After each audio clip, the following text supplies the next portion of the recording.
എടുത്തു നോക്കി എല്ലാരും പറഞ്ഞ കമന്റിൽ റീപ്ലൈ ഷെഫീഖിന്റെ റീപ്ലൈ തരാത്തതെന്ന്. അപ്പൊ ഞാൻ ഇന്ന് റീപ്ലൈ കൊടുക്കാൻ വേണ്ടി കമന്റ് എടുത്ത് വായിക്കുന്ന സമയത്ത് എന്താ ഐശുവിന് വേണ്ടി ഐശു ചെരുപ്പ് കേട്ടോ. അപ്പൊ കമന്റ് ബോക്സ് ഞാൻ തുറന്നു നോക്കിയ സമയത്ത് രാവിലെ തന്നെ ഞാൻ കണ്ടെന്താ അറിയോ, ഏറിപ്പോയി കഴിഞ്ഞാൽ 2 വർഷങ്ങൾ മുന്നോട്ട് പോകുന്ന പറയുന്നത് കമന്റില്. അതാണ് സത്യം പറഞ്ഞു കഴിഞ്ഞാൽ ഞാൻ കമന്റ് നമ്മളിപ്പോൾ കേട്ടത് ടി ഫാമിലി എന്ന യൂട്യൂബ് ചാനൽ വഴി നമുക്ക് എല്ലാവർക്കും സുപരിചിതമായ ഷെഫിയുടെയും ഷെമിയുടെയും വീഡിയോയാണ്. ഷെഫിയും ഷെമിയും വിവാഹം കഴിച്ചവരാണ്. അവരുടെ വിവാഹ ജീവിതത്തെ കുറിച്ചുള്ള മറ്റുള്ളവരുടെ ആരോപണങ്ങളെ കുറിച്ചോ അല്ലെങ്കിൽ മറ്റുള്ളവർ പങ്കുവയ്ക്കുന്ന കമന്റ്സിനെ കുറിച്ചോ ആണ് അവർ സംസാരിക്കുന്നത്. അല്ല, എല്ലാരും ഒരു വിധം ആൾക്കാരൊക്കെ പ്രവചിച്ചതെന്താ വെച്ച് കഴിഞ്ഞാൽ 2 മാസം അതല്ലെങ്കിൽ 3 മാസം അത്രേ ഇത് മുന്നോട്ട് പോകുന്നത്.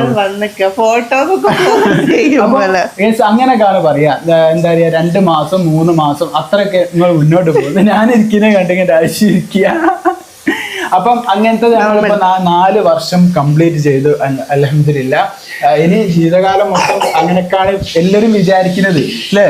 എല്ലാരും അങ്ങനെ തന്നെ വിചാരിക്കുന്നത്. ഏതെങ്കിലും കല്യാണത്തിന് ഒരാൾ വന്ന് പറയോ ഇത് 2 മാസം മുന്നോട്ട് പോകും, അങ്ങനെ പറഞ്ഞ കല്യാണം ഉണ്ടാവില്ലല്ലോ. പിന്നെ നമ്മള് എല്ലാ അങ്ങനെ പറയുന്നത്. പിന്നെ നമ്മൾ എല്ലാ ഭാഗവും ചിന്തിച്ചതിന് ശേഷമാണ് ഈ കല്യാണത്തിന് നിൽക്കുന്നത്. അതായത് പിന്നെ നാളെ ഒരു ബാഡ് ആയിട്ടുള്ള ഒരു അവസ്ഥ വന്നാലോ, പോസിറ്റീവ് ഉള്ളതിനെ കുറിച്ച് ഞാൻ ചിന്തിച്ചില്ല. അത് പിന്നെ പോസിറ്റീവായി ചിന്തിക്കേണ്ട ആവശ്യമില്ല. അല്ലാതെ നമുക്ക് ബാഡ് ആയിട്ട് എന്തെങ്കിലും കാര്യങ്ങൾ വന്നു കഴിഞ്ഞാലോ, കാരണം ഒരു വട്ടം അങ്ങനെ എന്താ പറയുക ഒഴിവാക്കി പോകാൻ പറ്റൂല. അപ്പം അതൊക്കെ കറക്റ്റ് ആലോചിച്ച് ഇതിന്റെ ആദ്യം തന്നെ ഞാൻ മനസ്സിലാക്കി ഇതിന്റെ മൈനസുകളാണ്. കാരണം ഒരു ബൈക്ക് പോകുന്ന സമയത്ത് എങ്ങോട്ടെങ്കിലും പോകുന്ന സമയത്ത് നിങ്ങളൊക്കെ ചോദിക്കുന്ന ചോദ്യം തന്നെ, നിങ്ങളൊക്കെ മീൻസ് ഇപ്പൊ കമന്റ് ബോക്സ് കൂടുതൽ ആൾക്കാരും മോനാണോ എന്ന് ചോദിക്കുമല്ലോ. ആ ചോദ്യമൊക്കെ ഞങ്ങൾ ഓൾറെഡി ഞാൻ സെറ്റ്. നിങ്ങളുടെ ജീവിതം 2 വർഷം ഏറിയാൽ 3 വർഷം അത്രയൊക്കെ മുമ്പോട്ട് പോവുകയുള്ളൂ, അതിനു മുമ്പ് നിങ്ങൾ തല്ലിപ്പിരിക്കും എന്നുള്ള വിധത്തിലുള്ള പലവിധ കമന്റുകൾ ഷെഫിയുടെയും ഷെമിയുടെയും വീഡിയോയുടെ താഴെ ഇതിനു മുമ്പ് വരുന്നത് നമ്മൾ കണ്ടിട്ടുണ്ട്. അങ്ങനെ വന്ന ഒരു കമന്റിന് കൊടുക്കുന്ന റിപ്ലൈ ആണ് നമ്മൾ ഇപ്പോൾ കണ്ടത്. എന്തിനാണ് സൊസൈറ്റിക്ക് അല്ലെങ്കിൽ സോ കോൾഡ് സൊസൈറ്റിയിൽ പെടുന്ന കുറെ അധികം ആൾക്കാർക്കെങ്കിലും ഇത്രയധികം ബുദ്ധിമുട്ടുകൾ ഇവരുടെ ജീവിതം കാണുമ്പോൾ ഉണ്ടാവുന്നതെന്ന് എനിക്ക് മനസ്സിലാവുന്നില്ല. അഞ്ജലിനെ സച്ചിൻ ടെണ്ടുൽക്കർ കല്യാണം കഴിച്ചപ്പോൾ കേരളം ആഘോഷമാക്കിയിട്ടില്ലേ? നസ്രിയ ഭഗത് വിവാഹം ഇവിടെ എല്ലാവരും അനുമോദിച്ചിട്ടില്ലേ? കെ കൗശൽ കത്രീന കൈഫിനെ വിവാഹം കഴിച്ചപ്പോൾ നമ്മളെല്ലാവരും സ്റ്റാറ്റസ് ഇടുകയും ആഘോഷമാക്കുകയും ചെയ്തിട്ടില്ലേ? അപ്പോഴൊന്നും ഉണ്ടാകാത്ത ബുദ്ധിമുട്ടുകൾ അല്ലെങ്കിൽ അവരുടെ ഒന്നും ജീവിതത്തിൽ കാണിക്കാത്ത ബുദ്ധിമുട്ടുകൾ എന്തിനാണ് ഇവരുടെ ജീവിതത്തിൽ വന്ന് കാണിക്കുന്നത് എന്ന് എനിക്കറിയില്ല. ഒരുപക്ഷെ അവരെല്ലാം സെലിബ്രിറ്റീസ് അല്ലേ, അല്ലെങ്കിൽ അവരെല്ലാം സിനിമ, സീരിയൽ, ക്രിക്കറ്റ് രംഗങ്ങളിൽ നിൽക്കുന്നതല്ലേ, അവർക്കൊക്കെ എന്തുമാകാം എന്നുള്ള ഒരു സോ കോൾഡ് വിശ്വാസമാണ് എല്ലാവർക്കും ഉള്ളത്. പക്ഷെ സാധാരണക്കാരായ മലയാളികൾ അങ്ങനെയൊന്നും ചെയ്യാൻ പാടില്ല എന്നുള്ളൊരു ചിന്താഗതിയാണ് ഇപ്പോഴും പുലർത്തിക്കൊണ്ട് പോരുന്നത് എന്നുണ്ടെങ്കിൽ കാലം ഒത്തിരി മുമ്പോട്ട് പോയെന്നും എല്ലാവർക്കും നേരം വെളുക്കാൻ സമയമായി എന്നും മനസ്സിലാക്കേണ്ട സമയം അതിക്രമിച്ചിരിക്കുന്നു അല്ലെ? ഇങ്ങനെയുള്ള സമൂഹത്തിൽ ജീവിക്കുന്ന നമുക്ക്, അല്ലെങ്കിൽ നമുക്കിടയിൽ ജീവിക്കുന്ന ഇങ്ങനെ 2 പേർക്ക് വിവാഹം കഴിക്കുമ്പോൾ മാത്രം സൊസൈറ്റിയിൽ പെടുന്ന കുറെ ആൾക്കാർ എന്തിനാണ് ഇങ്ങനെ പ്രതികരിക്കുന്നത്? നസ്രി സ്ത്രീയാണ് അല്ലെങ്കിൽ പെൺകുട്ടിയാണ്, ഭഗതിനാണ് പ്രായം കൂടുതൽ, ഭഗത് പുരുഷനല്ലേ എന്നൊക്കെ ന്യായീകരിക്കുന്ന ആൾക്കാർ ഇതുവരെ നേരം വെളുത്തിട്ടില്ലേ എന്ന് മാത്രമേ ചോദിക്കാൻ പറ്റുകയുള്ളൂ അല്ലെ? കാലം ഒത്തിരി മുമ്പോട്ട് പോയിരിക്കുന്നു, പുരോഗമനം വളരെയധികം സംഭവിച്ചിരിക്കുന്നു, നേരം എല്ലാവർക്കും വെളുക്കേണ്ട സമയം അതിക്രമിച്ചിരിക്കുന്നു എന്ന് മാത്രം ഒന്നുകൂടെ ഓർമ്മിപ്പിക്കാൻ പറ്റുന്നുള്ളൂ. പ്രഥമ ദൃഷ്ടിയാൽ ഇവർക്ക് പ്രായം തോന്നിക്കുന്നുണ്ട്, അതുകൊണ്ടായിരിക്കാം ഞങ്ങളെ ഉമ്മയും മകനും ആണെന്ന് തോന്നും, അല്ലെങ്കിൽ നിങ്ങൾ തമ്മിൽ അധികം നാൾ മുമ്പോട്ട് പോകില്ല, നിങ്ങൾ തമ്മിൽ പ്രശ്നങ്ങൾ ഉണ്ടാവും എന്നുള്ള കമന്റുകളൊക്കെ വരുന്നത് എന്നാണ് ഇവർ തന്നെ പറയുന്നത്. അങ്ങനെ പ്രഥമ ദൃഷ്ടിയാൽ പ്രായ കൂടുതലോ പ്രായക്കുറവോ ഒരാൾക്ക് തോന്നുന്നുണ്ട് എന്നുണ്ടെങ്കിൽ അത് ഒരാളുടെ വിവാഹ ജീവിതത്തെയോ ദാമ്പത്യ ജീവിതത്തിന്റെ ദൈർഘ്യത്തെയോ തീരുമാനിക്കേണ്ട സൂചികയാണെന്ന് വ്യക്തിപരമായി എനിക്ക് അഭിപ്രായമില്ല. നമ്മൾ പിന്നിട്ട വഴികളിൽ അല്ലെങ്കിൽ നമ്മുടെ പൂർവികരുടെ സമയത്ത് 13 വയസ്സിലും 12 വയസ്സിലും വിവാഹം കഴിച്ച് എന്തുറപ്പിലാണ് പെൺകുട്ടികളെ ഭർത്താവിന്റെ വീട്ടിലേക്ക് അയച്ചിരുന്നത്? ആ സമയത്ത് ഒരു പെൺകുട്ടിക്ക് അല്ലെങ്കിൽ ഒരു കുഞ്ഞിന് എന്തറിയാം എന്നുള്ള വിശ്വാസത്തിലാണ് അവളെ വിവാഹം കഴിച്ച് അയച്ചിരുന്നത്. 13-ാം വയസ്സിലോ 14-ാം വയസ്സിലും ഭാര്യയായ പെൺകുട്ടികളുണ്ട്, മരുമകളായ പെൺകുട്ടികളുണ്ട്, അമ്മയായ പെൺകുട്ടികൾ വരെയുണ്ട്. ആ സമയത്ത് ഒരു കുടുംബത്തിന്റെ ഭാരം മുഴുവൻ ചുമലിലേറ്റി അടുക്കളയിൽ നിൽക്കുന്ന ഭാര്യയായി അല്ലെങ്കിൽ അമ്മയായി എല്ലാം എത്രയോ പെട്ടെന്നാണ് പെൺകുട്ടികൾ ജീവിച്ചു തീർത്തത് അല്ലെ?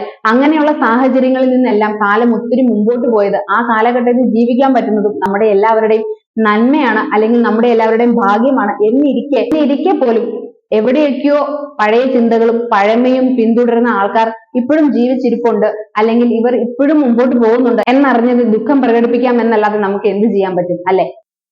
ഏത് വസ്ത്രം ധരിക്കണം, ഏത് മതത്തിൽ വിശ്വസിക്കണം, ഏത് ദൈവത്തിൽ അല്ലെങ്കിൽ ഏത് ശക്തിയിൽ പ്രാർത്ഥിക്കണം എന്നുള്ള വിശ്വാസവും എന്നുള്ള സ്വാതന്ത്ര്യവും എല്ലാം നമുക്കുള്ളതുപോലെ തന്നെയാണ് ഏതൊരാളെ കല്യാണം കഴിക്കണം എന്നുള്ള സ്വാതന്ത്ര്യവും. മറ്റൊരാളുടെ സ്വാതന്ത്ര്യത്തെയോ മറ്റൊരാളുടെ മാനസിക അവസ്ഥയെയോ ഖനിക്കാത്ത രീതിയിൽ ഇവർ ജീവിക്കുന്നുണ്ട് എന്നുണ്ടെങ്കിൽ അവരെ എന്തിനാണ് ഇങ്ങനെ കുറ്റപ്പെടുത്തുന്നത്? അവരുടെ ജീവിതത്തെ എന്തിനാണ്, ഏത് അളവുകൾ വെച്ചാണ് നിങ്ങൾ അളന്നുകൊണ്ടിരിക്കുന്നത് എന്ന് മനസ്സിലാവുന്നില്ല. നമ്മുടെ ആരുടെയെങ്കിലും വീട്ടിൽ വന്ന് ഇവർ പണം ചോദിക്കുന്നുണ്ടോ? നിങ്ങളുടെ ആരുടെയെങ്കിലും അടുത്ത് വന്ന് ഇവർ ഒരു സഹായം ചോദിക്കുന്നുണ്ടോ? ഇല്ല. സ്വന്തം അധ്വാനം കൊണ്ട് അല്ലെങ്കിൽ സ്വന്തം കുടുംബത്തെ മുമ്പോട്ട് കൊണ്ടുപോയിരിക്കുന്ന ഇവർ രണ്ടുപേരുടെ വീഡിയോയുടെ താഴെ പോയി എന്തിനാണ് അവരെ വളരെയധികം വിഷമിപ്പിക്കുന്ന രീതിയിൽ, അവരുടെ ദാമ്പത്യ ജീവിതത്തെ ചോദ്യം ചെയ്യുന്ന രീതിയിൽ കുറെ കമന്റുകൾ ഇടുന്നത് എന്ന് പിന്നെയും പിന്നെയും ചോദിക്കാം എന്നല്ലാതെ എന്ത് ചെയ്യാൻ പറ്റും, അല്ലെ? നമ്മൾ ഇപ്പോൾ വളർന്നു വരുന്ന സാഹചര്യത്തിൽ നമ്മുടെ സമൂഹത്തിൽ അച്ഛന്റെയും അമ്മയുടെയും ഡിവോഴ്സ് കാരണം അനാഥരാക്കപ്പെട്ട എത്രയോ മക്കളുണ്ട്, അല്ലെങ്കിൽ സ്വന്തം മകനോ മകളോ ഡിവോഴ്സ് ചെയ്തതിൽ വിഷമിച്ചിരിക്കുന്ന എത്രയോ മാതാപിതാക്കളുണ്ട്. അങ്ങനെയെല്ലാം സംഭവിച്ചുകൊണ്ടിരിക്കുന്ന ചുറ്റുപാടിൽ ഏതൊക്കെയോ നല്ല കാരണങ്ങൾ കൊണ്ട് ഈ രണ്ടു പേർക്ക് ഒരുമിച്ച് നിൽക്കാൻ പറ്റുന്നുണ്ടെങ്കിൽ, ഈ രണ്ടു പേർക്ക് അവരുടെ ജീവിതം മുമ്പോട്ട് കൊണ്ടുപോകാൻ പറ്റുന്നുണ്ടെങ്കിൽ അതൊരു വലിയ കാര്യം തന്നെയല്ലേ? നമ്മുടെ സമൂഹത്തിൽ ജീവിക്കുന്ന വളരെയധികം വിദ്യാഭ്യാസവും ഉന്നത തലത്തിലുള്ള ജോലിയും ഉള്ള കുറെ ആൾക്കാർക്ക് എന്തുകൊണ്ടൊക്കെയോ ചെയ്യാൻ പറ്റാതെ പോയ, ഏതുകൊണ്ട് കാരണങ്ങൾ കൊണ്ടൊക്കെയോ ദാമ്പത്യ ജീവിതം സക്സസ് ആകാൻ പറ്റാതെ പോയ കുറെ അധികം ആൾക്കാരുടെ ഇടയിൽ ഇവരെ മനോഹരമാക്കി നിർത്തുന്ന അല്ലെങ്കിൽ ഇവരെ ഒരുമിച്ച് കൊണ്ടുപോകുന്ന ഏതൊക്കെയോ ഫാക്ടേഴ്സ് ഇവരുടെ ജീവിതത്തിൽ ഉള്ളത് കൊണ്ട് തന്നെയല്ലേ മനോഹരമായി 4 വർഷം പൂർത്തിയാക്കാൻ പറ്റിയത്. നിങ്ങൾ ആരെയും ബുദ്ധിമുട്ടിക്കാതെ മറ്റൊരാളുടെ ജീവിതത്തിലേക്കും അയാളുടെ സ്വാതന്ത്ര്യത്തിലേക്കും നുഴഞ്ഞു കയറാതെ വളരെ മനോഹരമായി ആരെങ്കിലുമൊക്കെ ജീവിക്കുന്നുണ്ടെങ്കിൽ ലെറ്റ് ദം ലീവ് എന്നല്ലാതെ അതിലുപരി എന്താണ് പറയാൻ പറ്റുക? ജീവിക്കൂ, ജീവിക്കാൻ അനുവദിക്കൂ എന്നാണല്ലോ.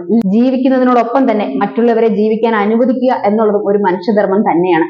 TT ഫാമിലി എന്ന് പറയുന്ന യൂട്യൂബ് ചാനൽ നടത്തുന്ന ഷെഫിനെയും അല്ലെങ്കിൽ ഷെമീനെയും മാത്രമല്ല, ഇതുപോലെ ലോകത്ത് പല രീതിയിൽ സൊസൈറ്റിയുടെ കണ്ണിൽ സോ കോൾഡ് സൊസൈറ്റിയുടെ കണ്ണിൽ തെറ്റെന്ന് തോന്നുന്ന രീതിയിൽ ജീവിക്കുന്ന കുറെ ആൾക്കാരുണ്ടാകാം. ആ ജീവിതം കൊണ്ട് നിങ്ങളുടെ ആരുടെയും വ്യക്തിപരമായ ജീവിതത്തിൽ ഒരു ബുദ്ധിമുട്ടുകളോ നിങ്ങളുടെ ചുറ്റുപാടുകളിൽ ഒരു പ്രശ്നങ്ങളോ ഉണ്ടാകുന്നില്ലെങ്കിൽ അവർ ജീവിക്കട്ടെ എന്ന് കരുതുക. അവരുടെ കമന്റ് സെക്ഷനുകളിലോ അല്ലെങ്കിൽ അവരുടെ വീഡിയോയുടെ താഴെ പോയി ഇങ്ങനെയുള്ള മോശം കമന്റുകൾ ചെയ്യുന്നതിലോ നിങ്ങൾക്ക് യാതൊരുവിധ ഗുണവും എന്റെ അറിവിൽ കിട്ടുന്നില്ല. അങ്ങനെ നിങ്ങൾക്ക് ഗുണം കിട്ടുന്നില്ല എന്ന് മാത്രമല്ല അവർക്ക് കുറേയധികം മാനസിക വിഷമം ഉണ്ടാവുന്നുണ്ട്. ഞാൻ മനസ്സിലാക്കിയെടുത്തോളം ഇങ്ങനെയുള്ള നെഗറ്റീവ് കമന്റുകളും ഇങ്ങനെയുള്ള നെഗറ്റീവ് കാര്യങ്ങളും കേൾക്കുമ്പോഴും വായിക്കുമ്പോഴും ഈ വീഡിയോയ്ക്കകത്തുള്ള ഷെമി വളരെയധികം ഇൻസെക്യൂർ ആവുന്നത് പോലെ പല ഇന്റർവ്യൂകളിലും പല വീഡിയോകളിലും എനിക്ക് തോന്നിയിട്ടുണ്ട്. സമൂഹത്തിന്റെയോ അല്ലെങ്കിൽ അതിൽ ജീവിക്കുന്ന പല ആൾക്കാരുടെ കമന്റുകളും ആരോപണങ്ങളും അല്ലെങ്കിൽ വിയോജിപ്പുകളും വഴി ഒരാൾ ഇൻസെക്യൂർ ആവുന്നുണ്ടെങ്കിൽ നിങ്ങൾ എന്തിനാണ് അയാൾക്കെതിരെ പിന്നെയും പിന്നെയും ആരോപണങ്ങളും നെഗറ്റീവ് കമന്റ്സ് ഇട്ടുകൊണ്ടിരിക്കുന്നത്? നിങ്ങളുടെ പ്രവൃത്തി കൊണ്ട് ഒരാളെ ഇൻസെക്യൂർ ആക്കുന്നതിലും എത്രയോ ഭംഗിയാണ് നിങ്ങൾ നിങ്ങളുടെ കാര്യം നോക്കി നിങ്ങളുടെ ജീവിതം നോക്കി മുമ്പോട്ട് പോകുന്നത്. ഞാൻ പങ്കുവച്ചത് എന്റെ മാത്രം അഭിപ്രായമാണ്. ഞാൻ സംസാരിച്ചത് എന്റെ മാത്രം കാഴ്ചപ്പാടുകളാണ്. ഇതിനെക്കുറിച്ചുള്ള നിങ്ങളുടെ അഭിപ്രായങ്ങളും നിങ്ങളുടെ കാഴ്ചപ്പാടുകളും പങ്കുവയ്ക്കാം നമ്മുടെ കമന്റ് സെക്ഷൻ. Thank you.